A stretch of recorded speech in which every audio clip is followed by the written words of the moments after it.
Good evening, all. Wild Weather here for LiveWeatherVlogs.com. Looking in January 11th, and I'm looking at the National Weather Service Forecast Prediction Center, and I have to look at this. See text down here for severe weather. I'm tracking severe weather on January 11th. Folks, that's just not a good sign. Um, when I'm looking and trying to search for snow and a pattern change and staring at teleconnectors, I gotta look at Dean Davison country down here and getting raked with thunderstorms producing almost EF2 tornadoes. Alright, here's the situation. Big upper level low has really spun things up. As Dean was predicting 3 days ago as the storm was out in Colorado, severe weather did indeed break out. I know I mentioned it on my blog last night with the upper level low here, strong forcing in front, strong winds changing with height from the south, the southeast, and east, and sure enough, severe weather did break out in this area. Tornadic development. Mike Tofino also brought out that there could be some isolated severe thunderstorms coming up into South Jersey. That appears to be the case. Probably more of a rumble of thunder with a gust of wind to 40 miles per hour. Down here, we still have some unstable air and the possibility of a few rain-wrapped thunderstorms in these lines that could cause some isolated tornadoes.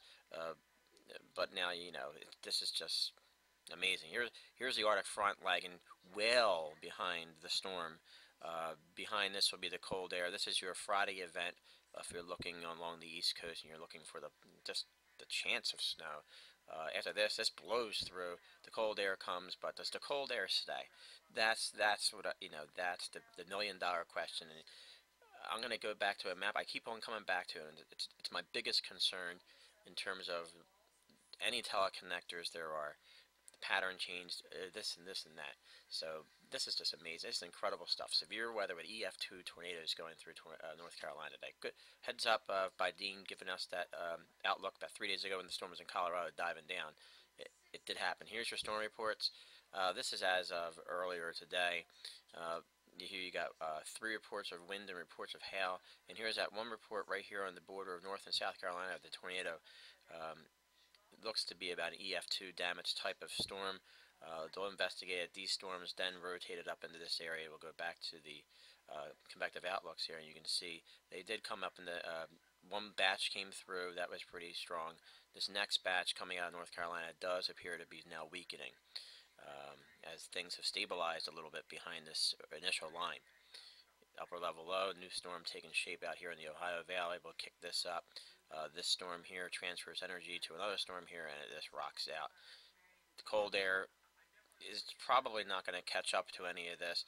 Maybe some of this back here gets entrained in some of the cold air, and maybe up here in extreme northern Pennsylvania, points north and east, we can change the snow later on tomorrow night. But we'll see how that works out. And then Friday, I'm going to show you the NAM, the simulated radar. It looks pretty interesting. A lot of dynamics, and I'll talk about that in a moment. Let's go to the AO. The AO last night I was looking at it. Levi may be right about the shadows, or as he was saying, uh, seemingly all the members are negative, but today we have members now going positive again. I mean, it's kind of like, okay, you fool me once, fool me twice, but not a third time type of feeling.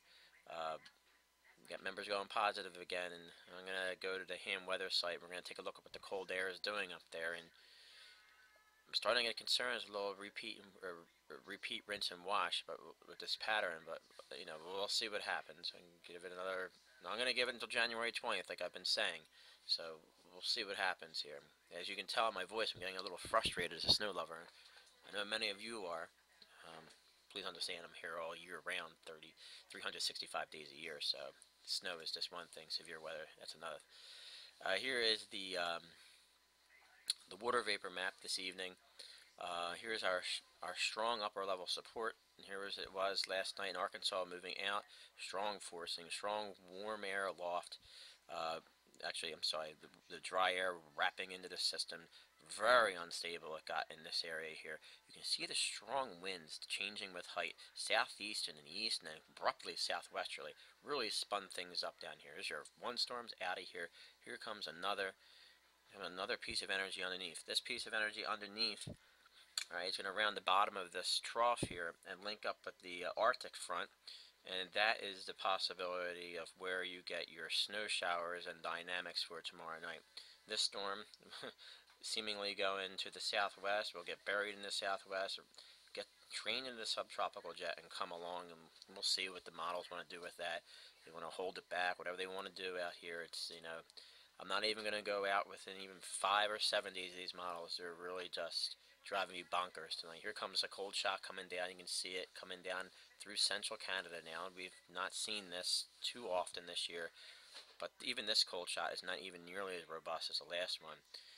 And once again, does it have any staying power? Here's the bulk of the cold air. I mean, 21 degrees in Montana is not. It's just not exciting me. 41 in Chicago. The front lies right about here, and it is moving to the east, but 9 single digits. I mean, it's easily below zero, folks. This time of the year out here in the upper Midwest. Colder than it's been, but does it stay?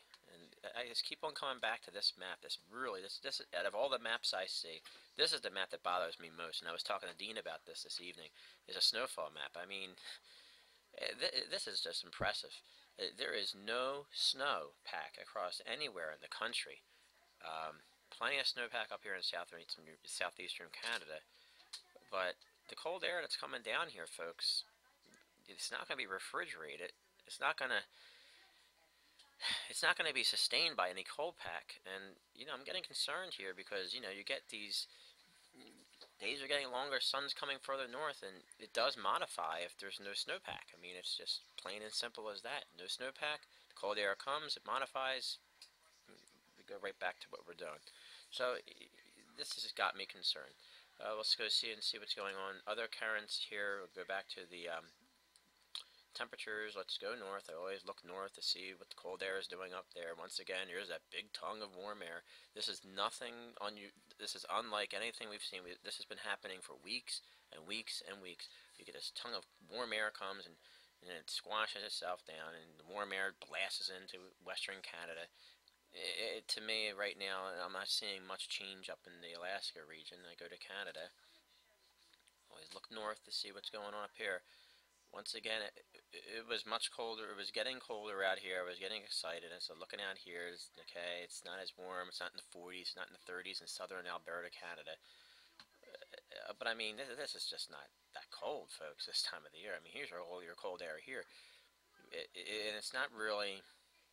It's just not really coming down. It just, it stays up there. So, I'm getting concerned, but we'll see what happens. Let's take a look now and see what's going to happen on Friday. Here's a simulated radar of the NAM. I blew it up, and we're going to take a look and see what's going on here. I was commenting to Dean. I was kind of like, I watch weather all year long, and I track the thunderstorms in the summer, and I was telling Dean, I mean... This thing just looks like a spring summertime pattern. Here we go in the NAM here. Let's start. Here we go. The storm rapidly goes through. That was the first one. And the second one here comes your squall line. There's your squall line. It rips through with this Arctic front. Here it comes here for Friday morning. And to me, what it looks to me like is a fairly organized system, obviously, but a lot of dynamics. So you can see some wild weather here coming up. You got the tornadoes down here tonight. Here comes your secondary front, blows through from, energy goes from basically west-southwest to east-northeast. The front bows through, it blasts through. Hey, the sky's the limit. The dynamics are strong. You get a burst of snow. You get temperatures starting in the upper 30s, probably, I would say just 40 degrees, 38, 39 degrees in Allentown it starts. You get a brief rain shower and you get your burst of snow, and you get an inch of snow in an hour or something like that.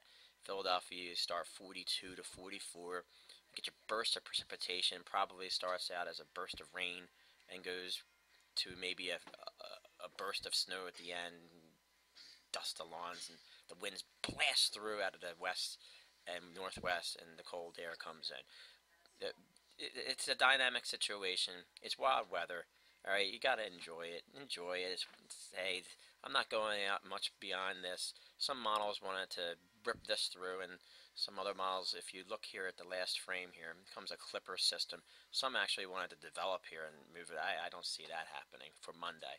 But, wait and see what happens. I'm not getting to look much past this. Let's take it one thing at a time. Let's focus on Friday. Dynamic system, dynamic situation coming through. Enjoy it. Nail casting should be a lot of fun with this. Looks pretty interesting to me. GFS last night. I'm going to leave you with this note because I had to chuckle with the GFS last night.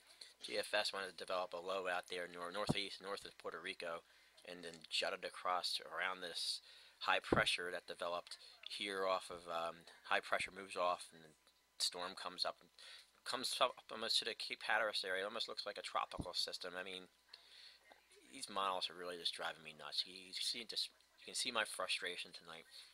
I'm human too. I want snow, and let's just track this very interesting volatile weather that hit North Carolina, and we'll take a look at this impressive squall line of probably rain, snow showers. Don't be surprised to hear a rumble of thunder with maybe some snow and snow showers, and maybe we get a quick coating to an inch. And these yellow areas out here, right there, and in this area here, as Bobby has brought up, maybe a quick 2 to 4, 2 to 3 inch snow, and it's out of here. I mean, it's just gonna rocket through. Cold air is coming. Enjoy the cold air. Say about Wednesday, Thursday of next week, the cold air leaves, and then we get another shot. So transient pattern still. I'm still waiting for that big change. It's going to allow a snowstorm to come up the East Coast. And tonight, I'm not seeing it.